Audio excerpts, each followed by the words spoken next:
Hello friends, welcome back to the my new video guys and my YouTube channel guys. Today friend we are going to talk about guys how can we reset guys mobile network setting in our Oppo phone. Friends, you want to reset guys your phone mobile network settings. So friend, how can you reset?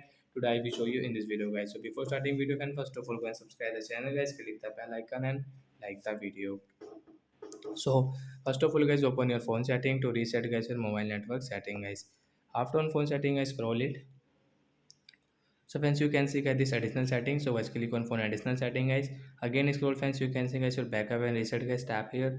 Friends, you can see guys reset setting guys, tap here. Friends, you can see guys mobile network setting guys, we will tap here to reset. Then guys your mobile network setting will reset after 6 and 7 seconds guys. Wait here. Setting has complete. So as you can use guys your mobile network setting guys, you can see your mobile data will on automatic.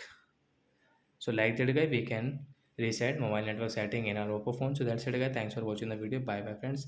We will meet on next video. Before going guys, please go and like the video, subscribe the channel. Bye guys.